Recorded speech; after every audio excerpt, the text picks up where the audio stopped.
Tonight, we wander into the quiet Suffolk countryside of 1827, a land of rolling fields, red tile barns, and whispers of forbidden meetings. In the shadow of the Polstead village, beneath the fading glow of lantern light, a crimson barn waited. Two lovers met within its wooden walls, or so it seemed.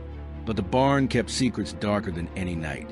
A young woman, her life extinguished, her body hidden beneath straw, and a silence so absolute it swallowed every scream. Her name was Maria Marten. One man knew the truth. The village did not. And in the days that followed, gossip turned to horror. Suspicion sharpened into accusation, and the Red Barn became a place where fear itself seemed to linger in every beam and plank.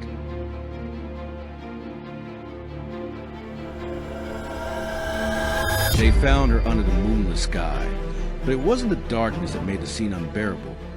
It was a casual brutality, the precision of a hand that knew exactly how to erase life. Imagine a young woman, her hair still tangled from the day, her face frozen in a mixture of fear and disbelief, as if she had witnessed something she couldn't escape. In the corner, a note, hastily scrawled, almost mocking, "No one will ever guess." I can't stop picturing it. The barn itself, crimson stains soaking into the old timbers like some grotesque watercolor. It smelled of straw, horse dung, and iron, the last scent twisting into the air like a sick joke. And then there's the whispering. Neighbors later claimed they heard screams, sharp and brief, vanishing into the night as if swallowed by the earth itself. One of the girls from the village swore she saw a shadow moving with unnatural swiftness, a figure that didn't belong to this world, or at least not one that belonged to anyone who should have been there. The victim, a young woman named Maria Marten, had been writing in her diary just days before. One line leaps off the page in retrospect, and it makes the stomach turn. "I feel watched. Every corner, every shadow. I cannot escape him." There's this unbearable tension in that simple sentence, like a scream folded into ink. She wasn't paranoid, not entirely. Someone or something was closing on her, and the barn became the theater of a meticulously planned horror. What makes the Red Barn murder linger in the marrow is the ordinary turned extraordinary nature of it all. A quiet village, a small farm, people who knew each other by first names, and yet beneath that pastoral calm lurked a darkness so intimate it devoured trust itself. A lover, a confidant, a neighbor, someone she might have smiled at, shared bread with, could also be the hand that ended her life. And the killer's audacity? He let the crime fester in the world like some grotesque incubator, until curiosity, gossip, and relentless attention dragged him into the light. I keep thinking about the barn doors, thick oak, swinging with a hollow creak, hiding secrets that smelled like hay and death. When the body was finally found, it wasn't just a corpse, it was a testament. Every cut, every mark, every position whispered the mind of someone who had rehearsed this, someone who had cataloged terror, like one catalogs fruit in a basket. And as investigators later would note, it wasn't only the act itself. It was the timing, the precision, the almost theatrical display of control over life and death. And here's the most haunting part. Even now, nearly 2 centuries later, people walk past that barn and feel the unease, the prickling on the neck, the inexplicable chill that makes your rational mind scream it's just an old building while your gut says don't look, don't go near. The Red Barn isn't just a location. It's a monument to obsession, deceit, and the darkly creative cruelty humans can wield when passion turns malignant. It's 1827, a year that smells of coal smoke, wet earth, and horse sweat. Suffolk, England, rolling fields, tidy cottages, hedgerows that seem to whisper secrets if you listen close enough. A place where everyone knew everyone else's business, where the market gossip traveled faster than the post. And yet, beneath this pastoral calm, there was a simmering tension, poverty brushing against privilege, desire clawing at decorum, and the kind of intimate surveillance only a tight-knit village can enforce. The Martens lived in Polstead, a hamlet that could almost be described as idyllic, until you remember that every idyllic place carries a shadow. Maria Marten's father was a tenant farmer, a man who sweated in the fields and cursed under his breath when the weather turned against him. The farm, surrounded by fences and the occasional crooked oak, seemed innocent enough, a place of labor, livestock, and the occasional gathering of neighbors. But it's in these ordinary spaces that extraordinary horrors hide. You look at the red barn, sturdy, crimson-painted, a barn like any other, and you'd never suspect that it would become a stage for one of the most notorious murders of the century. And then there's a social backdrop. Women like Maria were caught between expectation and desire.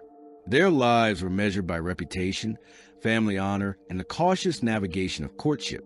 Yet freedom lingered tantalizingly close in whispered conversations, stolen walks, and letters passed in secret. In this pressure cooker of propriety and suppression, obsessions could ferment. Obsessions like the one that would consume Maria, one that masqueraded as romance but contained the sharp teeth of danger.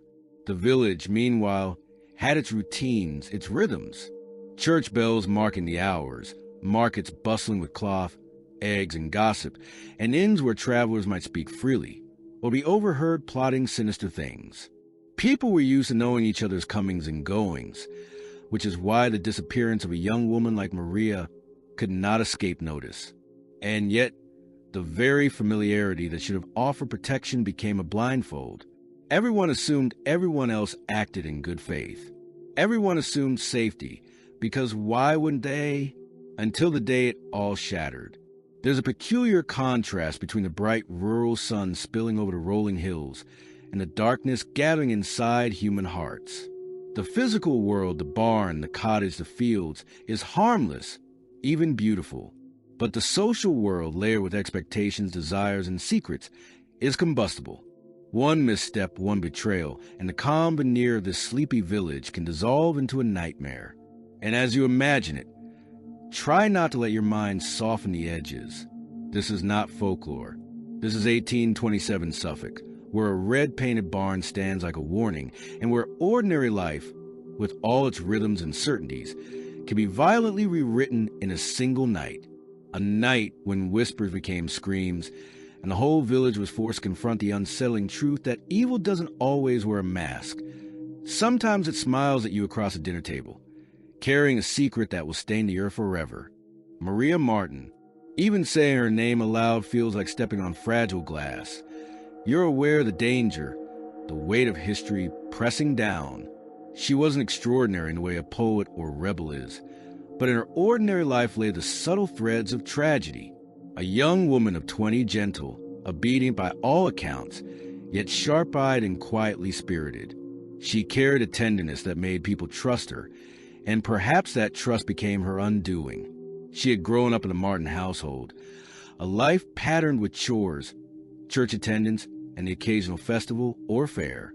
Friends describe her as bright, quick to smile, but with a seriousness lurking beneath, a sense that she understood, even as a girl, the precarious balance between hope and danger.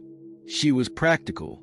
She could mend a fence, tend a cow, yet she scribbled in diaries and letters, leaving traces of her inner life like breadcrumbs that later investigators would follow, piecing together the last beats of her heart. And then there was William Corder. Oh, William Corder.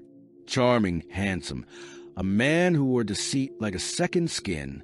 He was the sort of figure villages noticed immediately. Confident, persuasive, someone who could make the mundane seem thrilling. He arrived in Polstead with the careful manners of a gentleman, but the ambition of a predator masked in civility.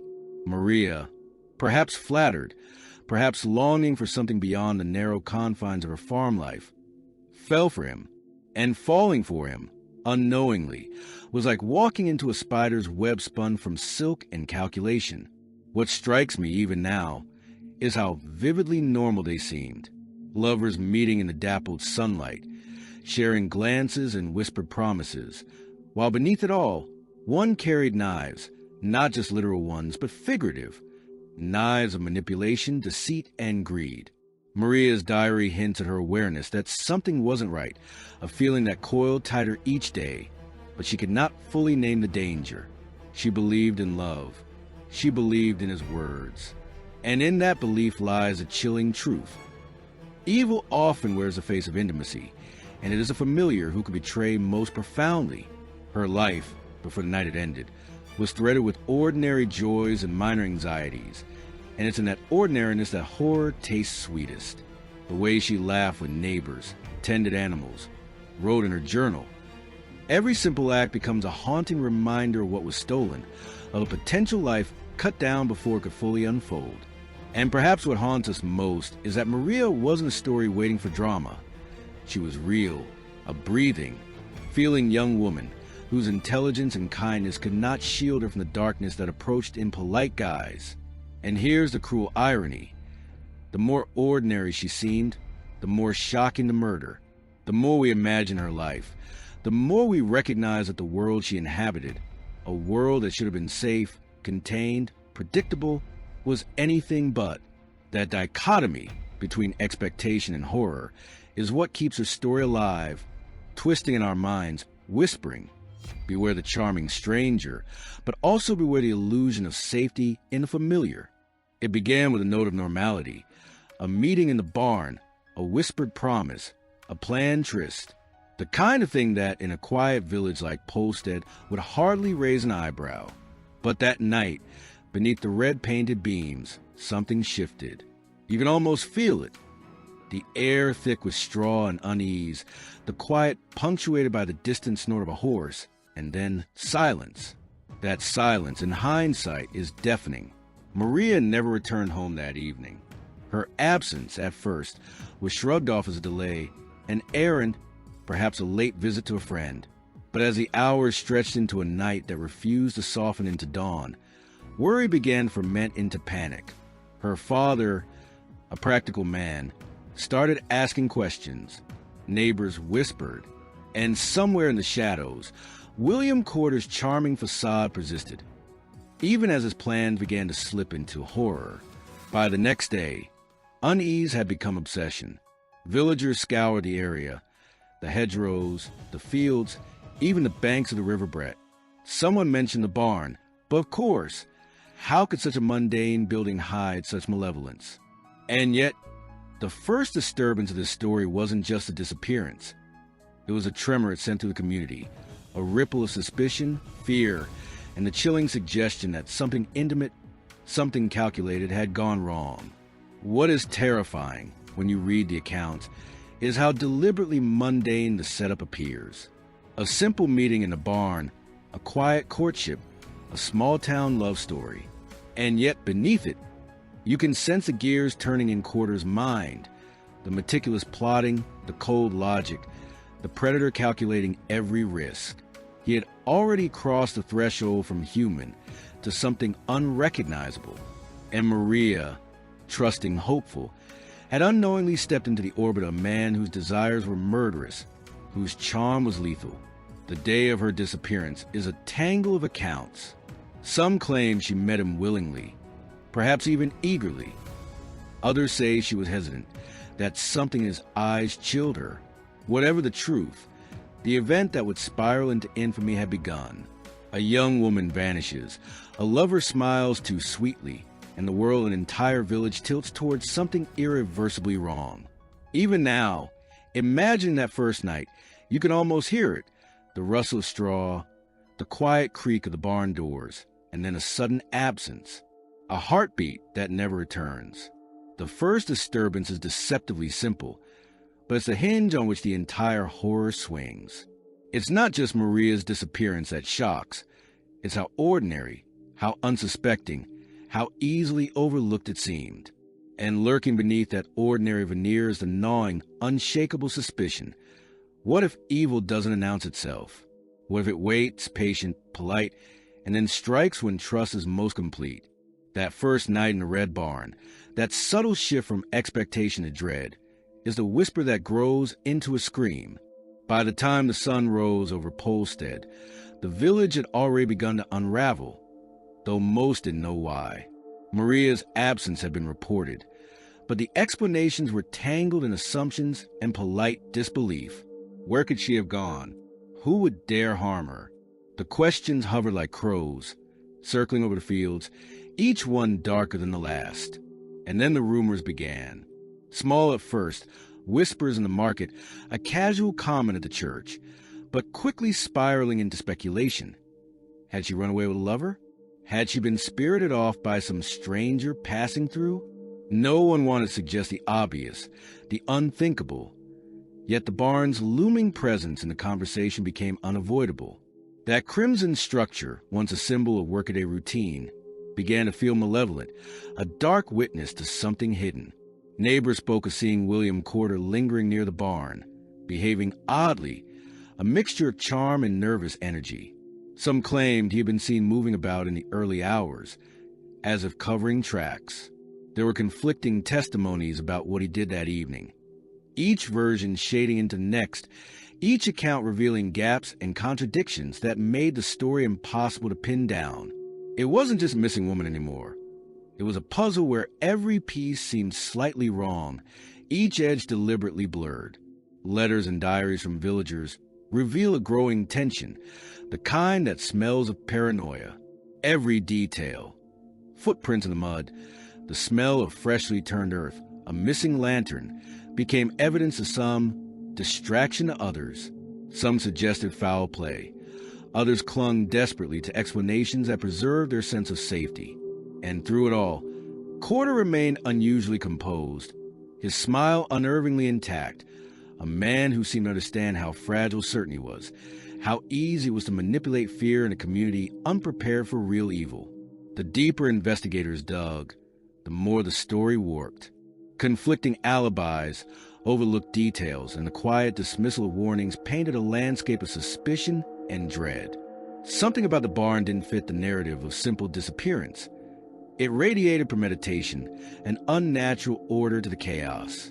Villagers noticed subtle cues, discarded objects in odd places, a lingering smell of blood they didn't want to acknowledge, and a general air that the ordinary rules of safety no longer applied. And then there's a psychological angle, the way a small community reacts when one of its own vanishes. Fear metastasizes. Every glance, every whisper, every footstep is imbued with doubt. The Red Barn became a locus of that fear, a symbol of both curiosity and terror. The mystery deepened not because the facts were impossible, but because human perception, colored by suspicion and the unknowable motives of a cunning mind, transformed a crime into a living, breathing enigma. By now, the case wasn't just about a missing girl. It was about something far more disturbing, the realization that evil could exist right under the noses of those who thought themselves safe, quiet, morally upright. It thrived in familiarity, in charm, in the polite smiles of a man who had already orchestrated a nightmare and was waiting for it to bloom. When the authorities finally turned their attention to Red Barn, it was too late for casual conjecture. What they uncovered didn't just shock, they upended the very notion of trust in that village. William Corder became the focus, a man whose charm had cloaked his calculating cruelty, now revealed in the cold glare of scrutiny. Investigators combed through his movements, interrogated neighbors, and examined the barn, a structure that suddenly seemed more like a chamber of secrets than a simple farm building. Corder's alibi was as polished as it was flimsy.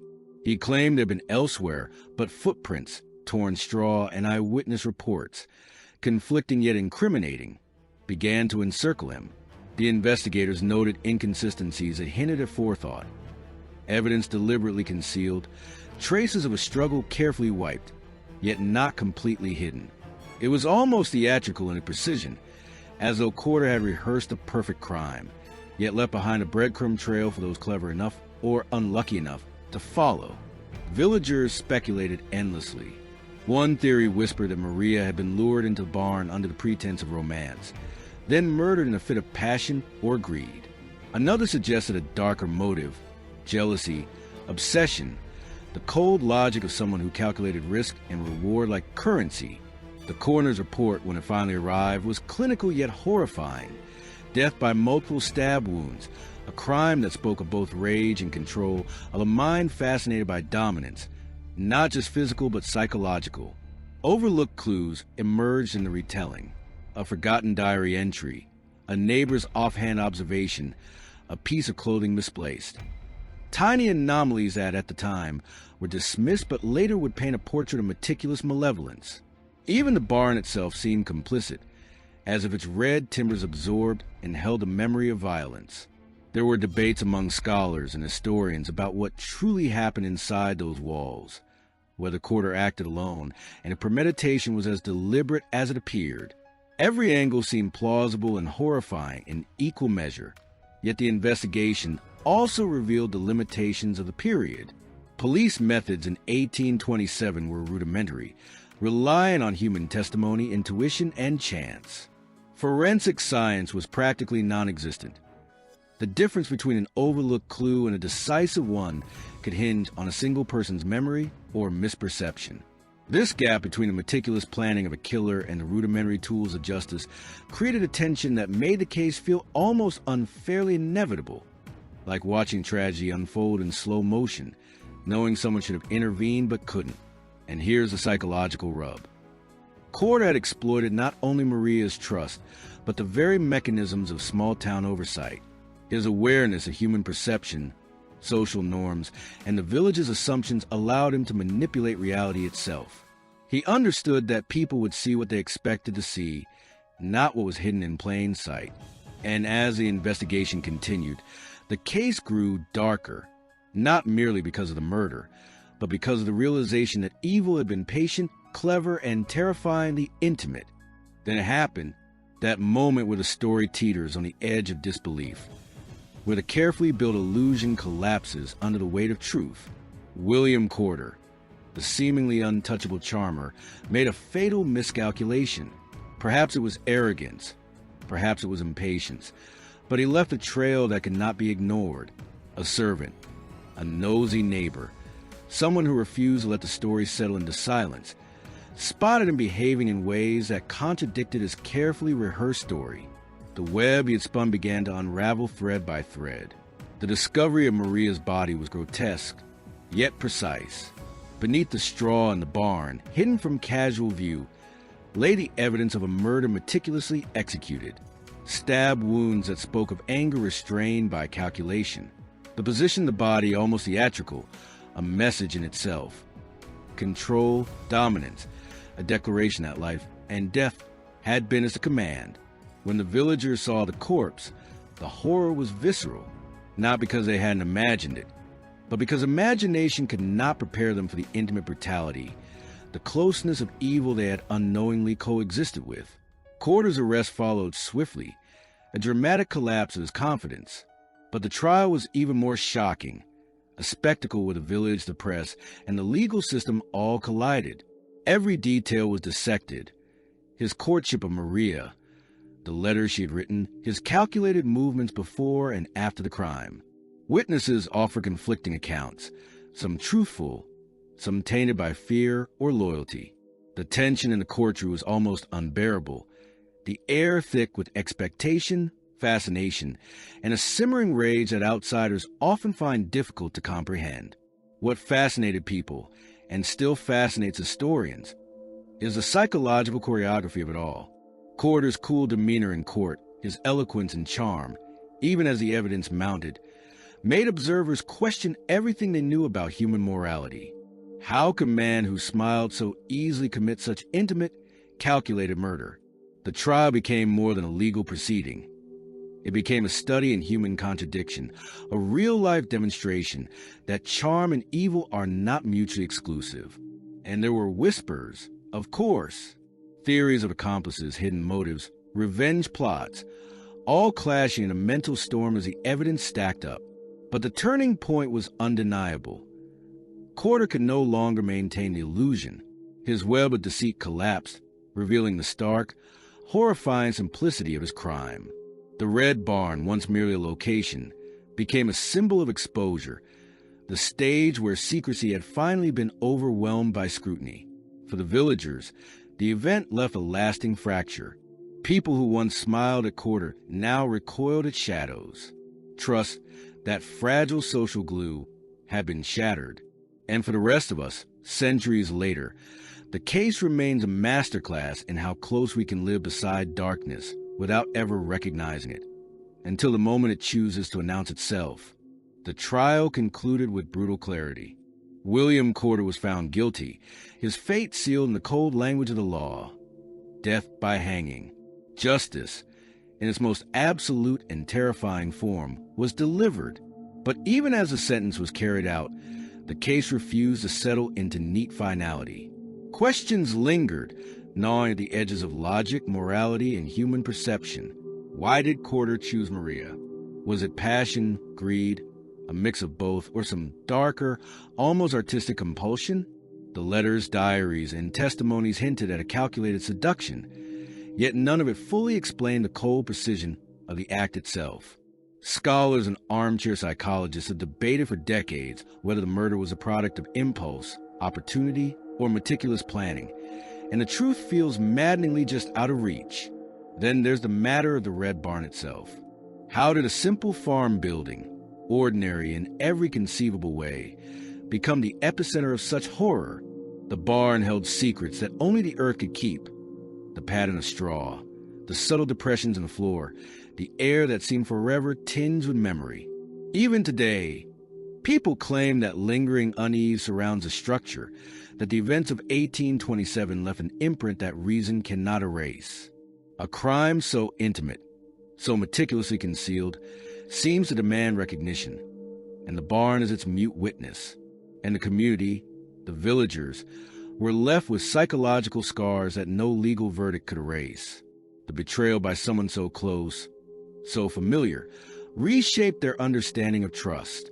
People who once waved at neighbors now glance warily, aware that evil does not always wear a mask, and that familiarity can be the most dangerous disguise of all. In a quiet corner of Suffolk, an entire social fabric was subtly, irrevocably altered. Even Corder's execution didn't bring closure. Speculation persisted.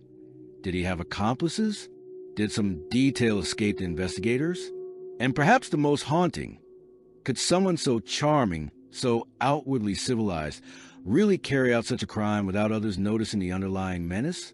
The Red Barn murder continues to provoke these questions, not because answers are impossible, but because the human mind is unwilling to fully confront proximity of calculated evil. It's easy to see the resolution in black and white.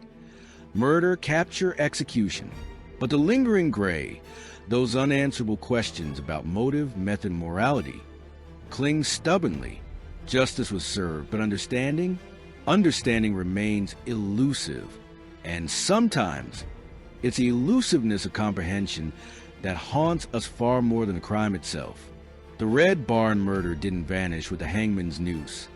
It seeped into the fabric of Suffolk and beyond, leaving stains deeper than any blood could. For the villagers, life resumed in fragments. Markets reopened, fields were tended, church bells rang on schedule, but under that ordinary rhythm lay a collective unease, a subtle paranoia that no one could shake. Parents watched their children differently. Lovers questioned motives, and even animals seemed to sense a tension that refused to dissipate. The case became a macabre fascination for the public. Newspapers carried lurid illustrations and detailed accounts, feeding both horror and curiosity. Broadsheets circulated the story, embellishing details, turning the murder into a grim morality tale. Beware the charming stranger. Beware the hidden darkness in familiar faces.